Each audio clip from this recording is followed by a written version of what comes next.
Imagine lots of people are traveling into the high-density seating configuration aircraft and enjoying their journey. But suddenly, many of the passengers wrote notes to loved ones on whatever paper they could find. To think that dinner last night was the last time. There's little oxygen, and everybody feels sick inside the plane. Voices are shouted to take care of their children or beloved ones. But who left there to hear that? These were the most horrifying moments for the passengers on Flight 123. The crew fought until the very end. At no point did they give up. However, the airplane was pretty much falling from the sky, and very soon everyone had to face the inevitable. So what happened then? The accident aircraft, a Boeing 747 SR-46, is a jet airliner. It was made by Boeing Commercial Airplanes in 1969, and production ended in 2022. The Boeing 747 has more than one aisle, which means it is a wide-body aircraft. It is often called the jumbo jet, or Queen of the Skies. This aircraft is one of the easiest planes in the world to recognize. It was the first wide-body aircraft ever made. The first type of 747 was 2.5 times the size of the Boeing 707. The aircraft which involved the accident was built and delivered to Japan Airlines in 1974. It had accumulated slightly more than 25,000 flight hours and 18,800 cycles at the time of the accident. Japan Airlines Flight 123 was a scheduled domestic passenger flight from Tokyo to Osaka, Japan. On August 12, 1985, the late afternoon flight was full.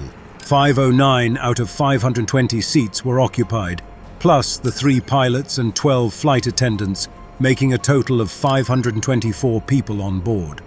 At the controls was 49-year-old Captain Masami Takahama, an instructor captain with 12,400 hours of flight experience. On this flight, he occupied the first officer's seat to train 39-year-old First Officer Yutaka Sasaki, who was in the captain's seat as part of his training to become a captain himself. Lastly, 46-year-old flight engineer Hiroshi Fukuda would be in the back, with First Officer Sasaki at the controls. On event day, Flight 123 took off from Tokyo's Haneda Airport at 1812 local time for its short 54-minute hop to Osaka. The brief flight called for a cruising altitude of just 24,000 feet, well below the levels where Boeing 747s typically cruise, but high enough to create a large pressure differential between the inside and outside of the plane. On August 12, 1985, the Boeing 747 flying the route suffered a severe structural failure and decompression 12 minutes into the flight. As the flight reached its cruising altitude about 12 minutes after takeoff, the aft pressure bulkhead, located at the rear of the plane, failed due to an increase in pressure difference. The bulkhead skin tore along the joint between the repaired and original sections, causing pressurized cabin air to blast through the gap with tremendous force. The bulkhead shattered into several pieces, and the pressure wave blew off a large section of the aircraft's tail, including the tail cone. Most of the vertical stabilizer with the rudder, the auxiliary power unit, and other critical structural components and control systems. A loud explosion rocked the plane as a powerful wind tore loose anything not secured, propelling papers, napkins and magazines toward the hole as the cabin and outside pressure violently equalized. Ceiling panels near the rear galley were ripped from their mountings and disappeared into the void. White fog filled the cabin as water vapor condensed instantaneously. Oxygen masks dropped, and an automatic announcement instructed passengers on their use. Flight attendants, along with Yumi Oi, an off-duty Japan Airlines flight attendant traveling as a passenger, rushed to assist. In the cockpit, the pilots heard a loud bang and felt the immediate decompression. Amidst the chaos, someone shouted that something had exploded. Captain Takahama promptly switched the transponder to code 7700, the universal emergency signal, and requested an immediate return to Haneda from Tokyo Air Traffic Control. The controller authorized a right turn heading 90 degrees to the airport.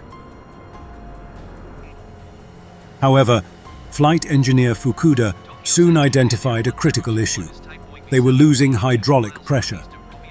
The Boeing 747's 4 hydraulic systems, which controlled most flight functions, were routed through the tail. When the rudder control units and APU were lost, all hydraulic systems were compromised, leading to rapid fluid leakage. Fukuda alerted the pilots to the diminishing hydraulic pressure, making it increasingly difficult for First Officer Sasaki to maintain the correct bank angle while maneuvering back to the airport. Captain Takahama instructed Sasaki to reduce the turn, noting the manual controls. Sasaki responded that the aircraft wasn't turning back. When Takahama inquired about the hydraulic situation, Fukuda confirmed that all hydraulic pressure had been lost. Air traffic controllers could see that Flight 123 had only made it halfway through the 180 degrees turn back to Haneda and was now flying north. The controller asked the crew for the nature of their emergency, but there was no reply. Flight 123 went into a Dutch roll for 12 seconds, rolling 50 degrees right and 50 degrees left. The fugoid and Dutch roll made the plane fly erratically, up and down, rolling and plunging side to side. Passengers and pilots were terrified. The crew tried to stabilize the plane, but with all hydraulic fluid gone, their controls were useless. As the plane continued to pitch and roll uncontrollably, the crew resorted to the one thing they could still control. But trying to stabilize the plane with the engines alone would be a daunting task. At 20,000 to 25,000 feet without oxygen, their brains were struggling to make sense of what was happening and what they had to do.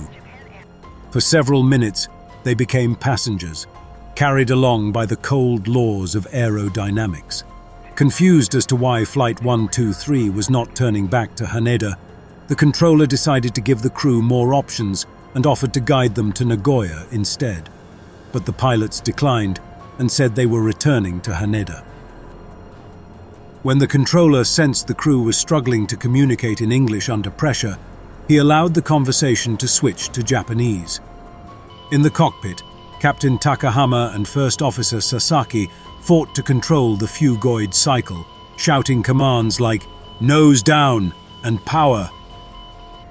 Fukuda lowered the landing gear to add drag, but this exacerbated the Dutch roll.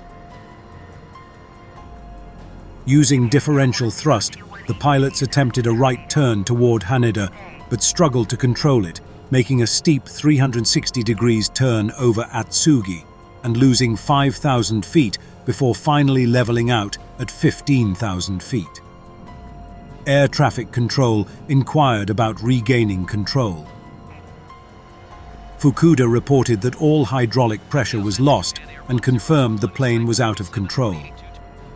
The aircraft descended rapidly, losing thousands of feet and approaching mountains. Captain Takahama urgently commanded right turns and maximum power to avoid a collision. The plane climbed to 8,000 feet but lost speed, triggering the stall warning. As the plane continued to spiral towards Mount Utaka, Takahama's calls for power and ascent grew desperate.